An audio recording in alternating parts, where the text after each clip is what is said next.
एक नाबालिग बच्ची से यौन उत्पीड़न के आरोप में गिरफ्तार हुए शख्स ने जमानत पर बाहर आते ही 6 लोगों की हत्या कर डाली और ये हत्या एक ही रात में लगातार बिना किसी खौफ के आरोपी द्वारा की गई। और कानून के रखवाले यौन उत्पीड़न होने से लेकर 6 लोगों की हत्या होने तक बस तमाशा देखते रहे। क्या है हैवानियत का ये मामला, चलिए विस्तार से चर्चा करते हैं। नमस्कार, हमारे खास शो ये हिंदुस्तान है संविधान से चलेगा में आपका स्वागत है। मैं हूं आपके साथ महक सादाई।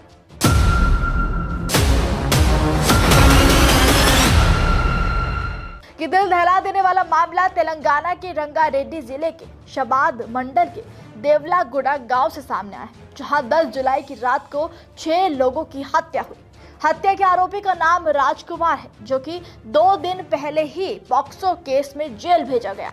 दरअसल एक नाबालिग लड़की ने हिम्मत करके पुलिस में शिकायत दर्ज कराई कि एक शख्स उसका पीछा करता है, उसे परेशान करता है, उसे यौन उत्पीड़न भी उसके साथ करने की कोशिश की। जिसके बाद राजकुमार नाम के इस आरोपी के खिलाफ केस दर्ज हुआ और उसे जेल भी भेज दिया गया। मई के महीने में राजकुमार के खिलाफ पॉक्सो एक्ट के तहत मामला दर्ज हुआ। आरोप था कि वो नाबालिग लड़की का कोचिंग सेंटर से घर तक पीछा करता था और उस पर प्रपोजल एक्सेप्ट करने का दबाव बना रहा था। साथ ही यौन उत्पीड़न से जुड़े कुछ आरोप भी लगाए गए। जानकारी के मुताबिक केस दर्ज होने के बाद राजकुमार कुछ समय तक फरार रहा। बाद में उसने अदालत में अग्रिम जमानत की अर्जी दी। जून में उसे अग्रिम जमानत मिल गई। पुलिस ने बताया कि उस पर लगी धाराओं में अधिकतम सजा 7 साल से कम थी, इसलिए उसे करीब 1 हफ्ते पहले 20,000 रुपए के निजी बॉन्ड पर रिहा कर दिया गया। इसके बाद वो उन लोगों को पहले ही निशाने पर ले चुका था जिसने उसके खिलाफ शिकायत दर्ज कराई, और फिर उसने बारी बारी से 6 लोगों को मौत के घाट उतार दिया। पहले उसने अपनी 30 साल की पत्नी पार्वती की हत्या की और फिर 4 साल और 18 महीने के 2 बेटों की हत्या कर डाली। इसके बाद वो करीब 6 किलोमीटर दूर दूसरे गांव पहुंचा, जहां उसने 17 साल की पीड़िता, उसकी मां और नानी को भी बेरहमी से मार डाला। आरोपी ने 17 साल की लड़की को जबरन अपनी कार में बैठाया और उसे अपने गांव के पास एक झील तक ले गया। वहां चाकू मारकर उसकी हत्या की और शव झील के किनारे छोड़ दिया। पुलिस के मुताबिक आरोपी ने लड़की की मानसिक बीमार बहन को कोई नुकसान नहीं पहुंचाया। पुलिस ने बताया कि लड़की की हत्या करने के बाद राजकुमार अपने घर पहुंचा। रात करीब 11:20 पर उसने अपनी पत्नी पार्वती, सरिता और अपने 2 बेटों की भी हत्या कर दी। पुलिस ने बताया कि 6 लोगों को मारने के बाद आरोपी ने अपने पिता को फोन किया और कथित तौर पर पूरी घटना की जानकारी दी। उसने ये भी कहा कि वो अपनी जान भी दे देगा। इसके बाद उसने अपना फोन ऑफ कर लिया और वहां से फरार हो गया। जानकारी मिलने पर पुलिस मौके पर पहुंची और सभी शवों को पोस्टमार्टम के लिए भेज दिया। आरोपी की तलाश में फिलहाल पुलिस जुटी हुई है। एक साथ 6 लोगों की हत्या ने पूरे गांव को हिलाकर रख दिया। हर तरफ चीख पुकार मच गई, दहशत का माहौल छा गया। पीड़िता के मामा ने इस पूरे मामले पर कहा कि आरोपी राजकुमार ने पहले भी पीड़िता को धमकी दी थी कि वो 1 या 2 हफ्ते में पूरे परिवार को मार डालेगा। मामला दर्ज होने के बाद भी उसे पूछताछ या रिमांड के लिए भी नहीं ले जाया गया। उसके परिवार को पता था कि वो कहाँ है, लेकिन पुलिस को इसकी जानकारी नहीं दी गई और मामला ठंडे बस्ते में डाल दिया गया। मामा ने आरोप लगाया कि घटना के 20 दिन बाद हमने उन्हें फिर से बताया कि वो घूम रहा है और कह रहा है कि लड़की को मार डालेगा। उन्होंने कहा कि वो उसे ढूंढ रहे हैं। मामला दर्ज होने के सिर्फ 2 दिन बाद ही वो जमानत पर बाहर आ गया। उसने रिश्वत दी थी और मामला दबा दिया गया।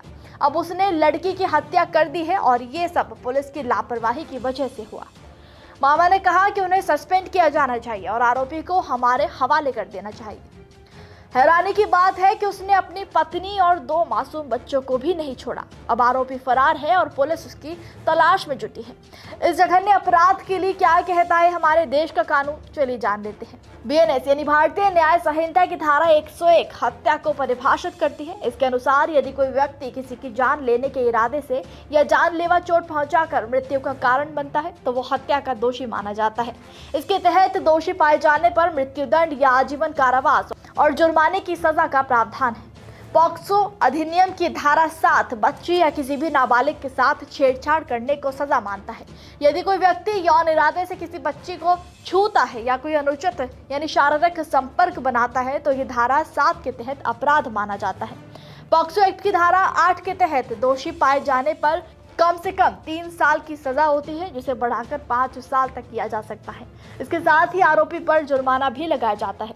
पॉक्सो एक्ट की धारा 3 18 साल से कम उम्र के बच्चे के साथ यौन क्रियाएं करने से संबंधित है। इसमें यौन अंग या गुप्तांग से प्रवेश करना या फिर छूना शामिल है। ऐसा अपराध करने वालों के खिलाफ कम से कम 10 साल की कारावास से लेकर आजीवन कारावास तक की सजा और जुर्माने का प्रावधान है। पॉक्सो एक्ट की धारा 4 यानी पेनिट्रेटिव सेक्सुअल असॉल्ट के लिए सजा से संबंधित है। इसके अनुसार व्यक्ति को कम से कम 10 साल की कैद से लेकर आजीवन कारावास तक की सजा और जुर्माना हो सकता है। यदि हरकत 16 साल से कम आयु के बच्चे के साथ की जाती है तो सजा 20 साल से लेकर आजीवन कारावास तक हो सकती है और जुर्माना भी लगाया जाता है। पहले यौन उत्पीड़न के आरोप में जेल भेजा गया और फिर 2 ही दिन में पॉक्सो जैसे मामले में जमानत भी मिल गई। आखिर कैसे?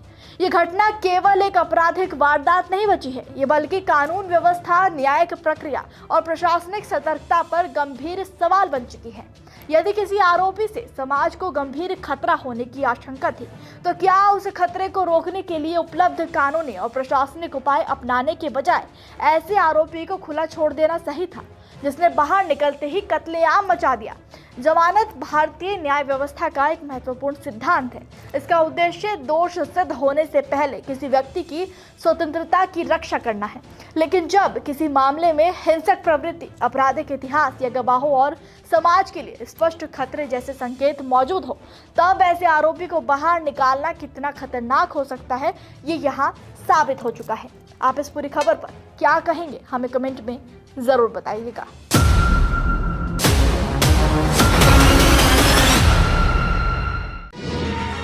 निष्पक्ष,